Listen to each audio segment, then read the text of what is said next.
Caros irmãos, no ideal espírita, que as bênçãos de nosso Senhor Jesus Cristo estejam sobre nós. Eu estou me sentindo como um índio chavante, transportado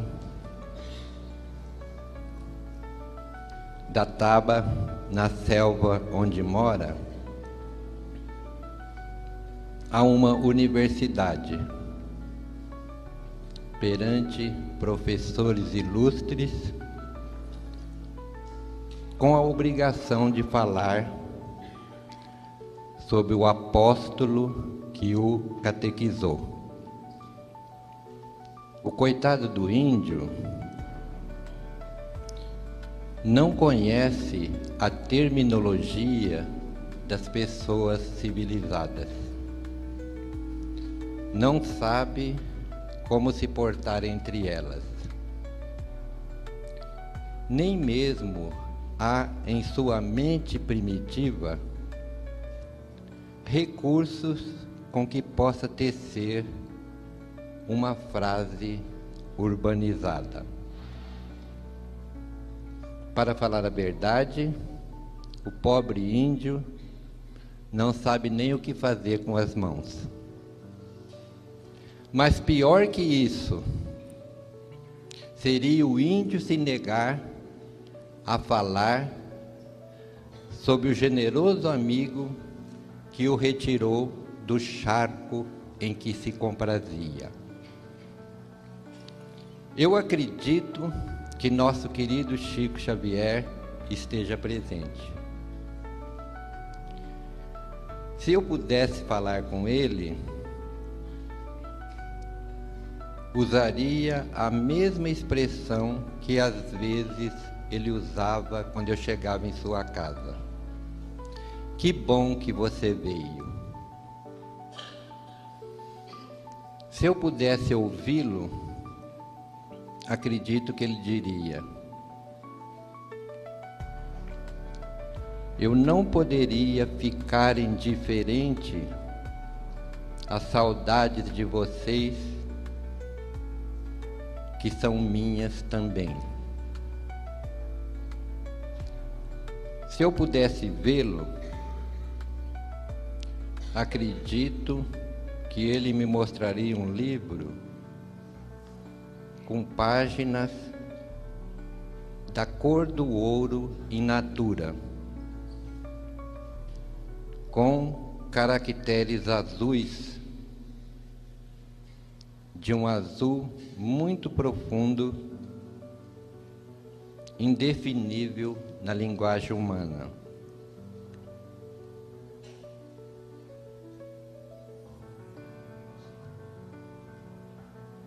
Indicar-me-ia um texto que ele gostaria de deixar como mensagem para o nosso encontro. E ele, o apóstolo, me pediria que o lesse. E eu, o batráquio, que não sirvo para beijar o chão que ele pisou, obedeceria com prazer.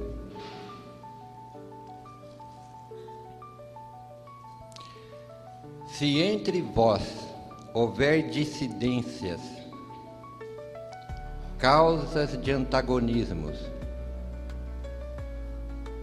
se os grupos que devem todos marchar para um objetivo comum estiverem divididos, eu o lamento, sem me preocupar com as causas, sem examinar quem cometeu os primeiros erros, e me coloco sem vacilar do lado daquele que tiver mais caridade. Allan Kardec, Viagem Espírita, em 1862. Se eu pudesse ouvir Dona Ivone Pereira a venerável médium do extraordinário livro Memórias de um Suicida, que nenhum espírita deveria desencarnar sem ler, acredito que ela diria: esta foi uma das mais belas e mais sábias respostas do codificador. No Evangelho segundo o Espiritismo, capítulo 15, item 5, o apóstolo Paulo é o autor da frase: fora da caridade não há salvação, com a qual Allan Kardec ergueria uma das bandeiras, uma das máximas do Espiritismo. E em seu discurso aos espíritas de Lyon e Bordeaux, o codificador acrescentaria: fora da caridade não há verdadeiros espíritas. Talvez tenha sido por isso que Chico Xavier, o apóstolo da nova era, um verdadeiro espírita, um autêntico cristão, viveu-a em toda a sua plenitude, viveu-a em seu sentido mais profundo, viveu-a tão intensamente que sua vida me faz recordar os tempos apostólicos e os primeiros seguidores de Jesus. Primeiro encontro dos amigos de Chico Xavier: homenagem ou louvor? Diria que o grande trabalhador do Evangelho não necessita de nossas homenagens, nem tampouco de louvores. Nem homenagem, nem louvores, pois apenas respeito e reconhecimento, saudade e gratidão. 21 de julho de 69, eu estava em Uberaba pela primeira vez.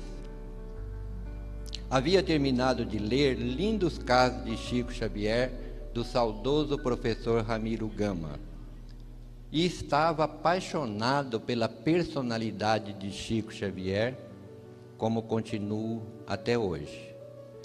Naquele tempo, a fila para se falar com ele já era grande. Quando eu cheguei na porta da Comunhão Espírita Cristã, ele atendia um grupo de pessoas, estava meio de perfil. Ele levantou a cabeça, olhou para a porta e acenou-me com a mão, chamando-me. Eu permaneci imóvel, esperando que alguém se mexesse. Ninguém se mexeu, ninguém foi, e eu também não fui. A fila andou mais um pouco, ele tornou a acenar-me com a mão. Eu disse: não pode ser comigo, esse homem não me conhece. A fila andou mais um pouco, dava-se para ouvi-lo, ele chamou-me pelo nome: venha cá, Adelino. Eu não vi aquele espaço que me separava dele. Quando eu me dei conta, eu estava grudado em Chico Xavier, feito era ao muro. Quando eu consegui me desgrudar dele, eu disse: Chico, eu tenho 703 perguntas para te fazer. Ele disse: vai fazendo, meu filho, uma de cada vez. Aquela paz dele me desconcertou. Eu nunca tinha conhecido alguém com tanta paz. Ele disse: qual é a primeira?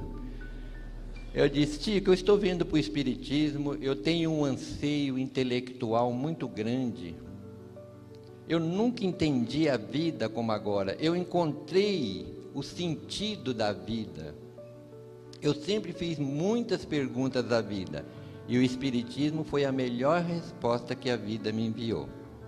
E eu estou com medo de fazer uma faculdade e a tese materialista me roubar o pouco Espiritismo que eu tenho. Ele disse: não, nós precisamos estudar. Deus tem mandado livros aos homens. O primeiro livro que Deus mandou aos homens foi um livro de pedra, os 10 mandamentos de Moisés. Psicografia na pedra, Moisés era médium psicógrafo.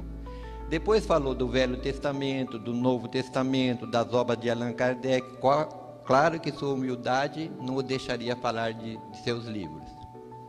Aí ele me deu a primeira resposta: mas não adianta ser sábio sem ter amado primeiro. Qual é a segunda? Ele disse: eu sou muito procurado por comunistas, socialistas, que querem a mudança do regime. Excluindo esse pessoal que faz passeata na rua, enquanto os pais estão pagando a faculdade e mantendo o lar, aquela meia dúzia que quer a mudança do regime por amor ao povo que está sofrendo. Ele disse: se você tem o amor no seu coração, você não precisa de um regime que te obrigue a dividir. Divida agora. Por que você vai esperar ser obrigado a dividir? Aí eu disse: Chico, por que nós brasileiros somos tão contidos em matéria de sexo? Eu era jovem, tinha 26 anos na época, quando o sexo é praticado livremente, e declinei o nome de 2 países. Ele disse: mas esses países que você mencionou são os países de maior índice de suicidas do mundo. Se o sexo resolvesse o problema, eles não se matavam, não é mesmo? Aí eu arrisquei: e as imensas concessões do amor livre? Ele disse: se é livre, não pode ser amor, porque o amor é com responsabilidade. Essas 3 respostas de Chico Xavier, aliás, que foram 4, me mudaram a vida para sempre. As outras 699 eu fiz no decorrer dos 33 anos de amizade sem chaça. E uma das que eu considero mais importante é esta: Chico, por que Jesus falou assim: buscai primeiramente o reino de Deus e a sua justiça? Por que ele não falou assim: buscai primeiramente o reino de Deus e a sua misericórdia? Por que ele mandou buscar exatamente a justiça? Ele disse assim: porque a justiça está acima da misericórdia. Eu falei: Chico, eu não consigo entender isso. Facilita, vai. Já tinha passado alguns anos, eu já me considerava mais íntimo, né? Ele disse: quando nós reencarnamos, prometendo fazer tanta coisa, a gente vem para a Terra e não consegue fazer nada. Nós voltamos para lá, e os benfeitores espirituais que planejaram a nossa reencarnação, que endossaram a nossa reencarnação, nos tratam com muita misericórdia, com muita bondade. Não há ninguém nos acusando nas colônias espirituais, não. Mas parece que quanto mais bondade e misericórdia eles usam para conosco, mais envergonhados nós ficamos. Aí nós enchemos de coragem e pedimos a nova reencarnação. De maneira que sem justiça não teremos paz. Ninguém tem paz com contas a pagar. Chico, qual que é a virtude mais difícil de ser adquirida? A paciência ou a humildade? Uma não vem sem a outra, mas a mais difícil é uma terceira: a abnegação. A abnegação não pode ser ensinada, ela deve ser vivida no silêncio com Deus. Temos que compreender que nós não somos nada, dono de nada. Você já leu aquela epístola de Paulo a Timóteo? Lá ele fala assim: nada trouxemos para este mundo, e manifesto é que nada podemos levar dele. Desprender-se das posses, das pessoas, eis o caminho. Uma das nossas maiores dificuldades aqui na Terra é entender a vontade de Deus a nosso respeito. Que um dos maiores exemplos que nós temos na história da humanidade foi o de Paulo de Tarso, ainda Saulo, quando o Cristo lhe aparece em pleno sol do meio-dia. Ele caiu do animal, ele estava de joelhos, ele não tinha se levantado ainda. Ele disse: Senhor, que queres que eu faça? Ali deixou de existir Saulo de Tarso para nascer o grande apóstolo Paulo de Tarso. deixou de existir Saulo de Tarso para nascer o grande apóstolo Paulo de Tarso. Quem de nós, diz ele, que antes de nos levantarmos de manhã, dizemos assim: Senhor, que queres que eu faça hoje? Aí eu perguntei: Chico, por que tanta dificuldade no casamento? Por que tanta dificuldade na vida em família? Ele me disse: porque nós amamos muito pouco. Tenho aprendido com os benfeitores espirituais que um corpo, uma família, um plano reencarnatório dá muito trabalho, leva muito tempo. Nós não podemos ir desistindo muito facilmente dos nossos compromissos. A desistência do dever gera um complexo de culpa muito grande. O espírito de Emmanuel diz que alguns centímetros de remorso pesam no coração muito mais que uma tonelada de sacrifícios. Jesus certa vez nos disse: se alguém quiser vir após mim, negue-se a si mesmo, tome a sua cruz cada dia e siga-me. Qual que é a nossa cruz hoje?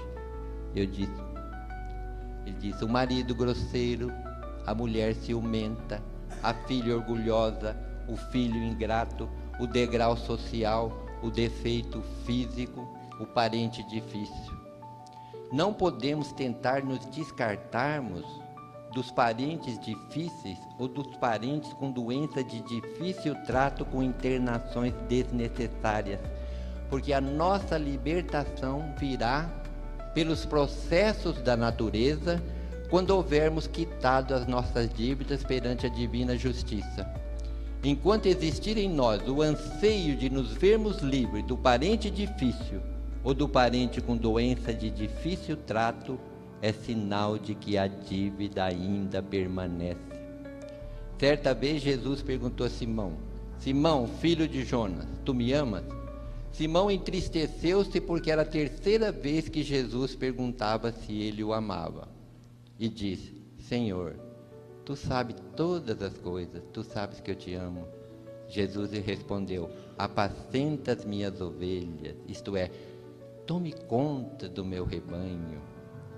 Interessante notar que Jesus não perguntou: Simão, você tem inteligência, cultura, dinheiro, propriedade, bens, você é casado, você tem filhos? Perguntou se ele o amava, como a nos indicar que se nós tivermos amor, todas as nossas dificuldades ficarão suportáveis.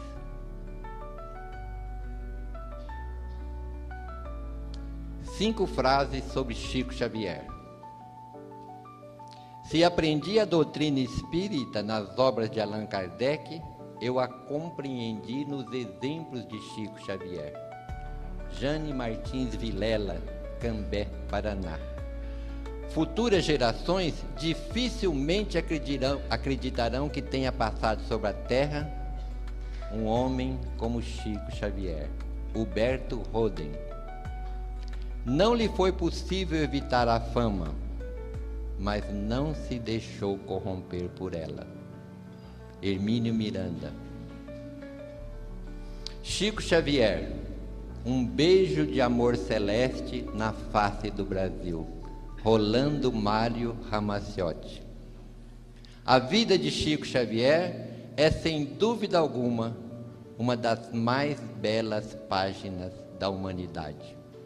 Carlos Bacelli.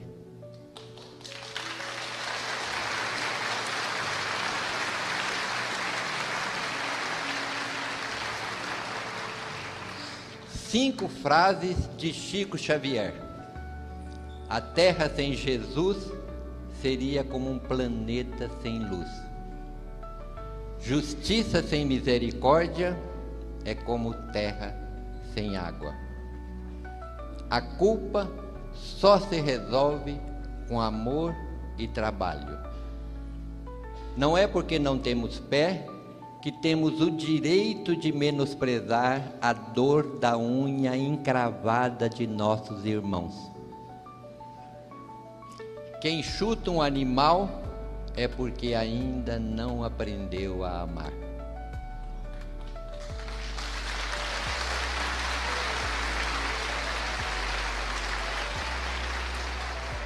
Chico Xavier era uma pessoa tão humana. Para mim, Chico Xavier é o ser humano mais humano que eu conheci. Ele gostava, ele era um manancial de casos, e ele os contava com tocante ternura e simplicidade. Ele os contava não com a intenção de fazer adeptos ou convencer. Ele os contava porque ele gostava de conversar, gostava do contato com as pessoas, gostava de gente. Mas era um homem muito bem-humorado, gostava de contar e de ouvir boas anedotas. No tempo do Valdo Vieira, quando os dois varavam a madrugada datilografando as mensagens psicografadas para enviar para as editoras, um besouro entrou pela janela, deu umas voltas na sala e caiu dentro da máquina do Valdo. O Valdo pegou o besouro, atirou-o no chão, o besouro deslizou, foi lá bater no fundo da parede e ficou lá alguns minutos. Levantou o voo novamente, deu umas voltas na sala e caiu dentro da máquina do Valdo novamente. O Valdo pegou o besouro e atirou de encontro à parede, lá no alto, desta vez com mais força. O besouro bateu na parede, caiu, ficou com as patas para cima, fez um esforço, levantou novamente, deu umas voltas na sala e vinha voando que nem um avião com defeito na asa, né? Caiu dentro da máquina do Chico. O Chico levantou-se, pegou o besouro e disse: meu irmão, se o Valdo não conseguiu te desencarnar, é porque você deve ter uma missão para cumprir na Terra.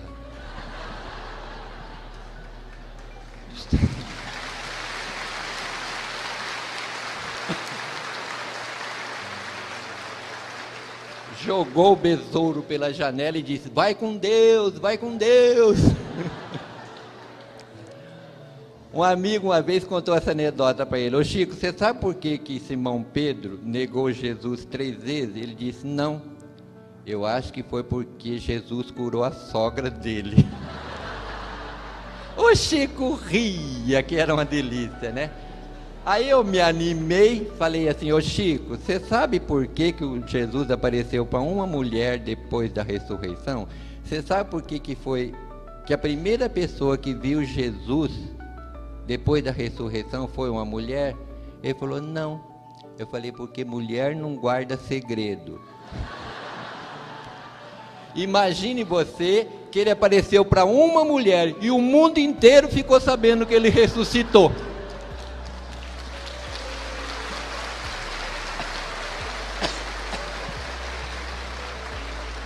Aí ele nos contou uma anedota. Ele tinha um jeito peculiar de contar anedota. Ele disse: gente, outro dia teve um senhor aqui que contou uma anedota, eu vou contar para vocês, mas olha, eu quero que vocês saibam que eu sei que Nosso Senhor não faria isso, é uma anedota, tá? A gente falava: tá bom, Chico, tá bom. Aí disse: havia um homem muito cru. Eu já interrompi e falei: ô Chico, o que é cru? Ele falou: é para não falar cruel. Aí ele disse assim, que o homem assaltava, sequestrava, matava, torturava, tudo quanto era coisa ruim, o homem fazia. Quando ele desencarnou, o homem foi atraído para o Vale das Trevas. Depois de muitos anos, ele conseguiu se libertar e de informação em informação, chegou nas portas do céu. Aí queixou-se muito com São Pedro. Ele queria que São Pedro fosse falar com Nosso Senhor e que ele estava sendo muito injustiçado, tudo. Aí São Pedro foi falar com Jesus, contou o caso, aí Nosso Senhor falou. Aí o Chico falava assim: gente, Nosso Senhor não faria isso, é uma anedota, tá? E eu ficava pensando: meu Deus, que será que Nosso Senhor falou que o Chico não quer contar de jeito nenhum, né? Aí depois da quarta, quinta vez, ele atravessou o momento crucial da anedota e disse: aí Nosso Senhor pegou uma... a única coisa boa que esse homem havia feito era ter dado 50 centavos para um mendigo. E ele foi nas portas do céu tirar satisfações, que ele não era tão mal assim. Aí Nosso Senhor pegou 50 centavos e falou: Pedro, devolve os 50 centavos dele, e fala para ele que o lugar dele é no inferno mesmo. Pelo menos por enquanto. Aí o Chico ria, era um sorriso, gargalhava, era uma gargalhada assim suave, serena, equilibrada, uma gargalhada quase silenciosa. Vamos dizer assim, era uma gargalhada evangélica. Mas eu presenciei muitos casos, ouvi muita coisa de Chico Xavier. Eu vou contar com a velocidade que o tempo me permite, porque não há como emoldurar a paisagem para o Chico entrar em cena. Mas um dia eu cheguei lá e ele disse: minha mãe me visitou poucas horas antes de vocês chegar. Eu disse: não diga. Ela me disse que se formou em assistente social hoje e que ela não vai mais me aparecer. Eu disse: mãe, mas a senhora vai me abandonar? Ela disse: não, meu filho, imagine que seu pai precisa reencarnar, e ele falou que só reencarna se eu voltar como esposa dele. Então eu fui falar com Cidália, que foi a sua segunda mãe, que criou vocês com tanto amor, e nunca fez distinção entre os meus filhos e os dela. E nunca me esqueci quando ela disse assim, que só se casaria com ele se ele fosse buscar todos vocês para que ela os criasse. Então eu expliquei para ela que eu precisava voltar à Terra. Ela disse também que precisava. Então eu disse: Cidália, você aceitaria nascer como nossa primeira filha? Aí nós nos abraçamos, choramos muito. E quando nós nos despedimos, eu disse: Cidália, há alguma coisa que eu possa fazer por você quando eu for sua mãe?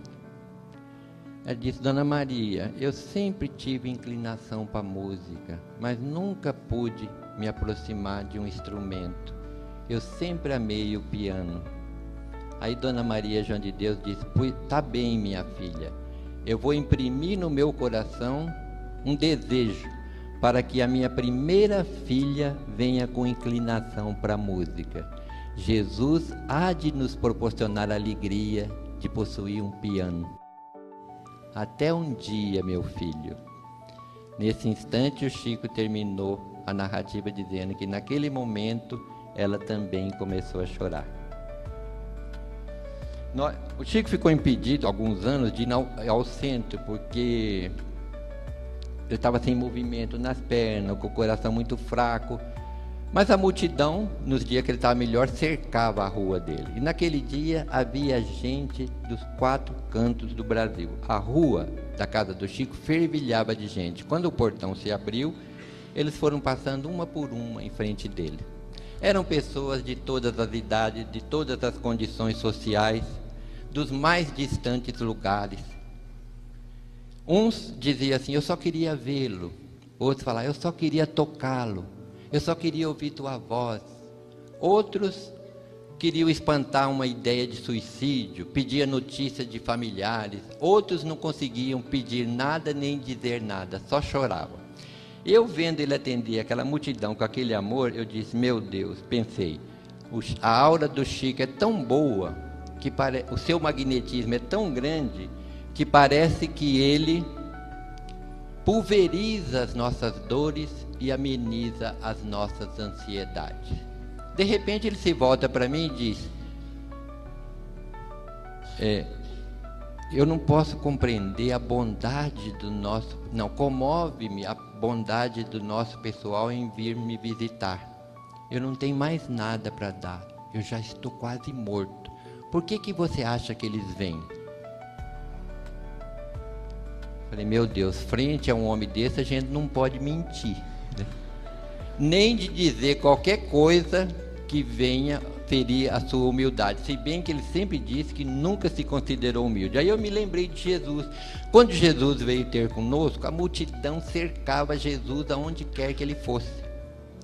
Basta lembrar que quando aquela mulher que toca a beirada da túnica, que sofria de um fluxo sanguíneo, ele para e diz: quem tocou as minhas vestes? Simão Pedro diz: o senhor vai querer saber quem tocou as suas vestes? Bem vês que a multidão te comprime. Não, Simão, alguém tocou as minhas vestes, porque de mim saiu uma virtude. Então a multidão cercava Jesus. Quem leu o Novo Testamento sabe. Zaqueu, que segundo a narrativa evangélica era um homem de pequena estatura, mas era tanta gente em volta de Jesus que ele não conseguia ver Jesus. Então ele formou para onde Jesus ia, correu na frente, subiu num sicômoro, uma árvore. Pelo menos ele ia ver o profeta famoso que ia passar ali debaixo da árvore. Quando Jesus vai passando debaixo da árvore, ele olha para cima e diz: Zaqueu, desce depressa, porque hoje me importa hospedar na tua casa. Gente, eu acho que Zaqueu não desceu, ele deve ter caído da árvore. Porque ele só queria ver Jesus. Jesus fala com ele e diz que vai se hospedar na casa dele. No entanto, Zaqueu, posto na presença do Senhor, diz: Senhor, se eu prejudiquei alguém, eu vou devolver quadruplicadamente. Uma vez Jesus estava numa casa, era tanta gente na rua, quase estrada empoeirada, a casa estava cercada de gente, pisoteando a horta, as flores. Tentaram introduzir um paralítico e não conseguia, porque ninguém arredava pé. Aí ataram o paralítico numa corda, destelharam um canto da casa e desceram o paralítico pela corda. Então a casa do Chico me fez recordar essa casa que Jesus estava.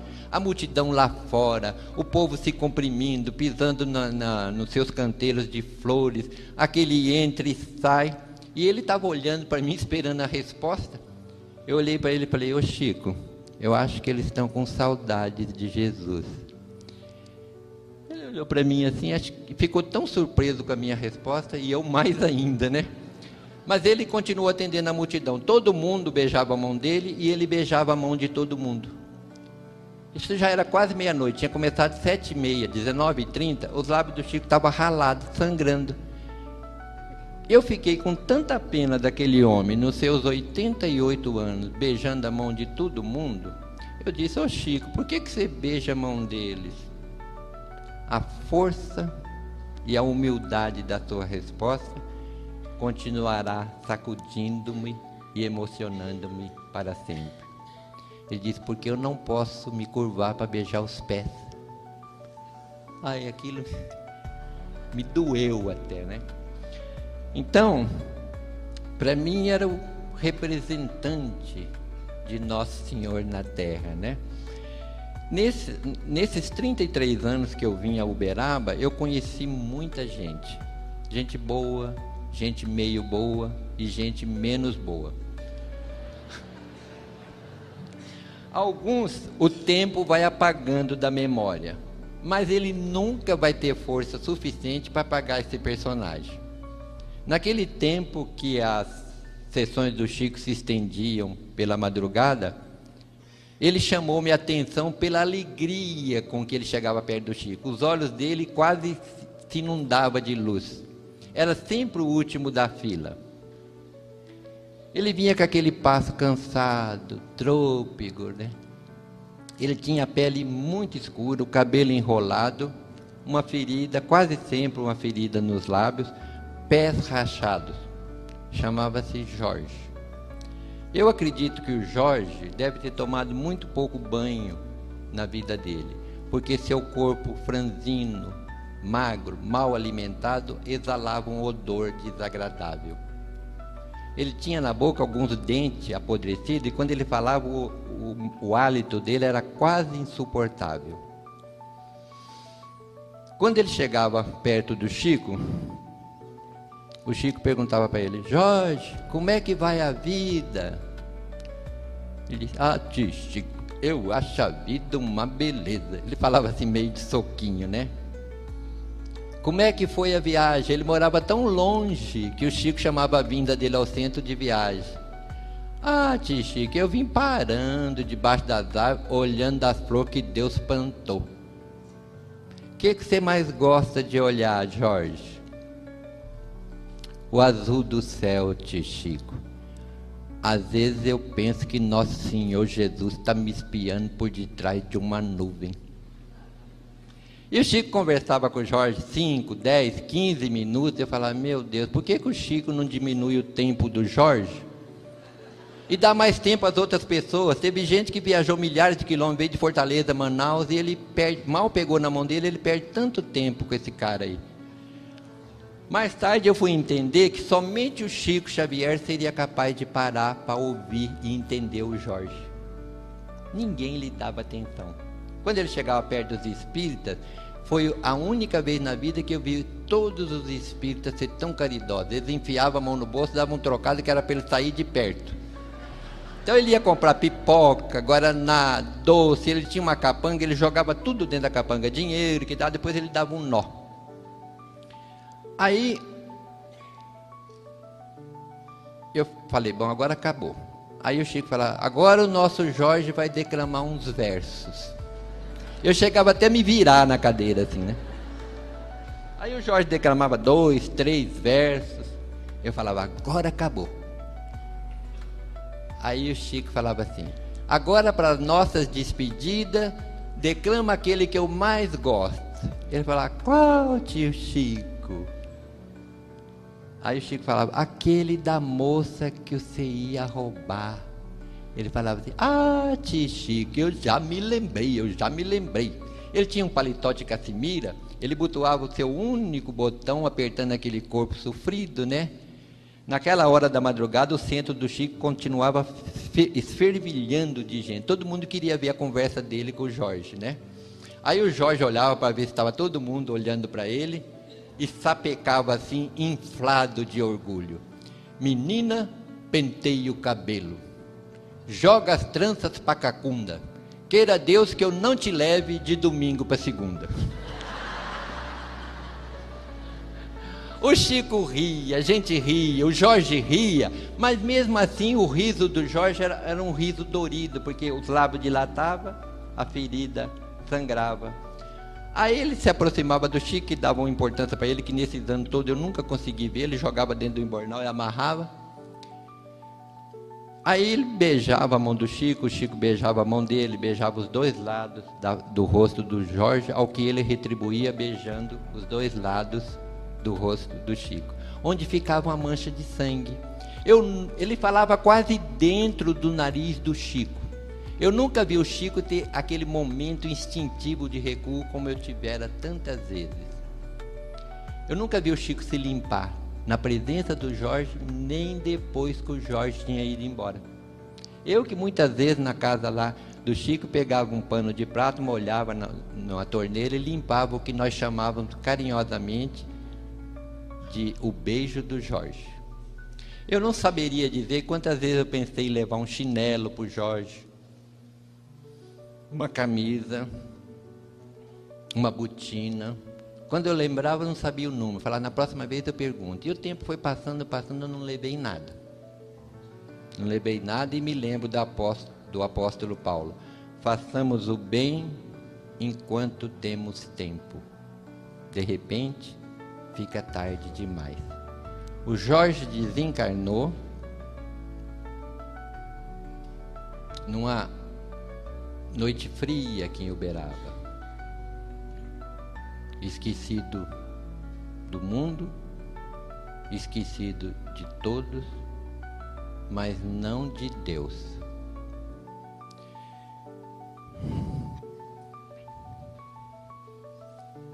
Contou-me o Chico Xavier que a personalidade sublime de nosso Senhor Jesus Cristo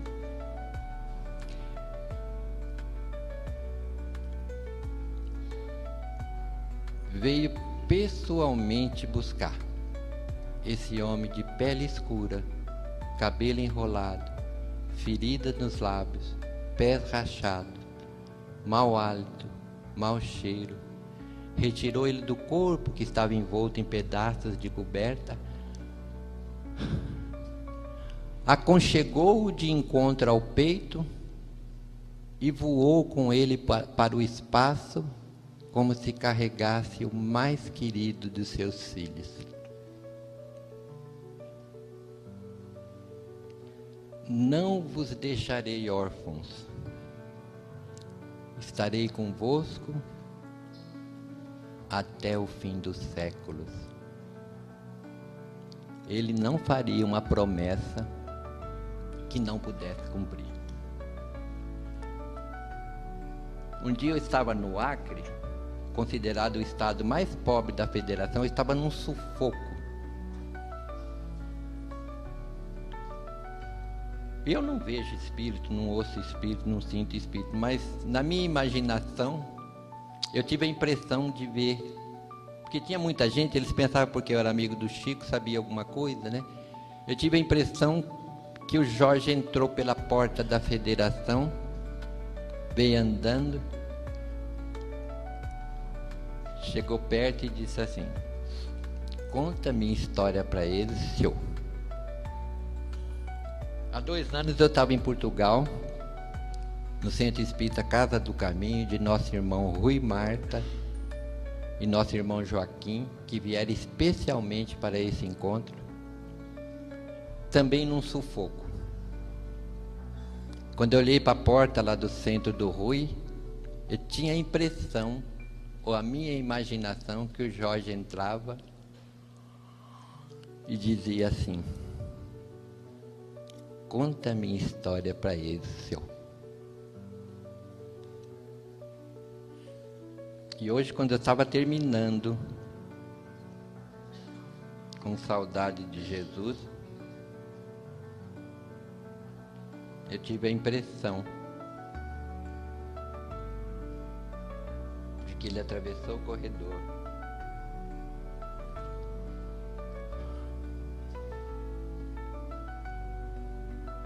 chegou até perto dessas flores e disse: conta a minha história para eles, senhor.